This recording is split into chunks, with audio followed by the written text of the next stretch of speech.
नमस्कार दोस्तों, मैं हूं जितेंद्र दीक्षित। कोई गलती अगर एक बार हो जाए तो उसे गलती कहा जा सकता है, लेकिन वही गलती अगर दोबारा हो या फिर बार बार हो तो उसे क्या कहेंगे? लापरवाही या फिर अपराध? मुंबई की कोस्टल सिक्योरिटी को लेकर यानी कि समुद्री सुरक्षा को लेकर भी कुछ ऐसा ही हो रहा है। मुंबई वो शहर है जिसने की दो बार बीते 30-31 सालों में दो बार समुद्र के रास्ते बड़े आतंकी हमले झेले हैं। एक 12 मार्च 1993 को जब मुंबई शहर में सिलसिलेवार बम धमाके हुए थे, जिनमें कि 257 लोगों की जान गई थी और करीब 250 लोग घायल हुए थे।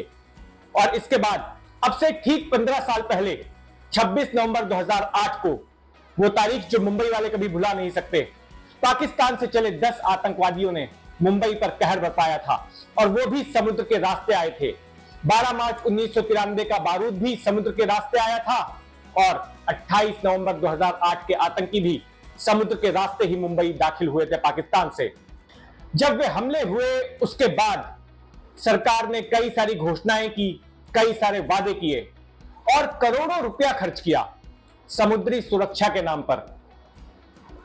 मुझे याद है कि उन हमलों के करीब एक साल बाद, साल 2009 में, तब बी शिवानंदन मुंबई के पुलिस कमिश्नर हुआ करते थे। तो एक दिन उन्होंने मुझे गेटवे ऑफ इंडिया पर आमंत्रित किया और दिखाया कि मुंबई की सुरक्षा व्यवस्था अब कितनी चुस्त दुरुस्त हो गई है। कई सारी नौकाएं ली गई थी, स्पीड बोट्स, सी लेग्स, एम्फीबियन व्हीकल्स लिए गए थे। और ऐसी ही एक स्पीड बोट पर उन्होंने मुझे मुंबई के हार्बर इलाके की सैर कराई थी और बताया था कि अब मामला पहले जैसा नहीं है। अब अगर कसाब जैसे आतंकी मुंबई में दाखिल होने की कोशिश करेंगे तो फिर समुद्र में ही उनका काम तमाम किया जा सकता है। तो क्या हुआ था उस वक्त मैं आपको बताता हूं कि 46 नौकाएं, 46 अत्याधुनिक नौकाएं कोस्टल सिक्योरिटी के लिए महाराष्ट्र सरकार ने खरीद कर मुंबई पुलिस को दी थी। लेकिन आज की बात करें 15 साल बाद, तो उन 46 में से 38, बहुत बड़ा आंकड़ा है, 46 में से 38 भंगार हो चुकी हैं, कबाड़ हो चुकी हैं, काम नहीं कर रही, धूल मिट्टी खा रही हैं। जी हां, ये बिल्कुल हकीकत है।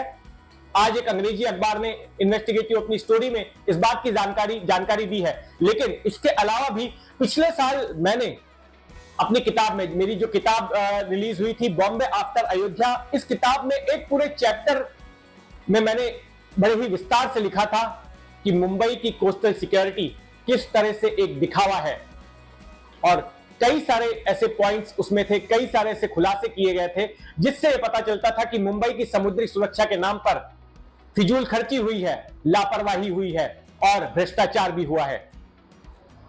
जब 26 नवंबर 2008 का हमला हुआ तो उनके 3 सालों के भीतर, उस हमले के 3 सालों के भीतर 46 ये वाहन खरीदे गए, समुद्री वाहन खरीदे गए। उनमें से जैसा मैंने आपको बताया कि 38 जो है डिफंक्ट हो गए हैं। उन 46 वाहनों में 23 स्पीड बोट्स थे, 19 एम्फीबियस व्हीकल्स थे और 4 सीलेग बोट्स थी। सीलेग बोट्स यानी कि जो जमीन पर भी चलकर पानी में अंदर गहरे उतर सकती हैं। बड़ी ही एडवांस बोट्स हुआ करती थी और समुद्र के अंदर पेट्रोलिंग करनी हो या फिर किसी सस्पेक्टेड नौका का पीछा करना हो तो उसमें ये बड़ा काम आती हैं। तो करोड़ों रुपए खर्च करके एक न्यूजीलैंड की कंपनी से इन्हें खरीदा गया था। लेकिन आज देखिए हालत क्या है, भंगार हो चुकी है ये। अच्छा, ऐसा है कि इनमें से आज सिर्फ 8 स्पीड बोट्स ही काम कर रही हैं। दूसरा इश्यू ये है जो सीएजी ने, कंट्रोलर एंड ऑडिटर जनरल ने साल 2015 की अपनी रिपोर्ट में हाईलाइट किया था और उस रिपोर्ट में यह बताया गया कि मुंबई की समुद्री सुरक्षा को लेकर 63% की डेफिशिएंसी है। यानी कि जितने लोग डिप्लॉय करने चाहिए, जितने की पुलिसकर्मी डिप्लॉय करने चाहिए, वो 63%, 63% कम है। यह बहुत ही गंभीर बात है। और एक चौंकाने वाली बात यह सामने आई थी कि आप पुलिसकर्मियों को समुद्री सुरक्षा के लिए तैनात कर रहे हैं नौकाओं पे, कम से कम उनको तैरना तो सिखाइए। ऐसी बात सामने आई कि कई पुलिसकर्मी जिन्हें की समुद्री सुरक्षा के लिए तैनात किया गया था, उनको तैरना ही नहीं आता था। सभी को नहीं, लेकिन कईयों को। और अगस्त 2010 की घटना है कि रमेश मोरे नाम का एक कांस्टेबल मुंबई से सटे समुद्री इलाके में ड्यूटी कर रहा था, एक बोट पर पेट्रोलिंग कर रहा था और अचानक वो पानी में गिर गया। उसे तैरना नहीं आता था और डूबने से उसकी मौत हो गई। तो इसे एक मजाक नहीं कहेंगे तो क्या कहेंगे? समुद्री सुरक्षा के नाम पर एक मजाक है कि आप किसी को समुद्री सुरक्षा के लिए तैनात कर रहे हो और वो बेसिक चीज तैरना तक नहीं जानता।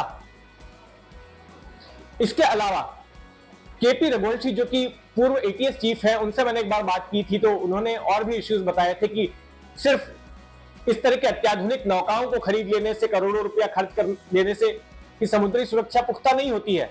उसके लिए आपको एक सपोर्ट सिस्टम बनाना पड़ता है, ट्रेंड लोगों की जरूरत पड़ती है, उनके लिए डीजल मुहैया कराना जरूरी होता है, एक फिक्स्ड अमाउंट जो है डीजल की रेशनिंग उनके लिए करनी होती है ताकि वो समुद्र में गश्त लगा सके और उनके पास पर्याप्त ईंधन हो।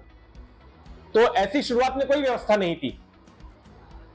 अच्छा, ये बात भी सामने आई कि कई सारे जो स्पीड बोट्स वगैरह खरीदे गए, उनके स्पेयर पार्ट्स नहीं मिल रहे थे, उनका ठीक से मेंटेनेंस नहीं हो रहा था और फिर किसी कंपनी को मेंटेनेंस के लिए दिए गए ये स्पीड बोट्स।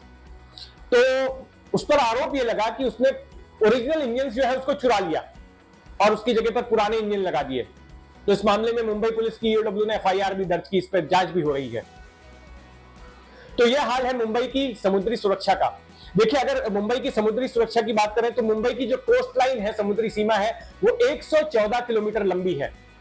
अब इसको 3 लेयर्स ऑफ सिक्योरिटी है, इसकी 3 स्तरों की सिक्योरिटी है।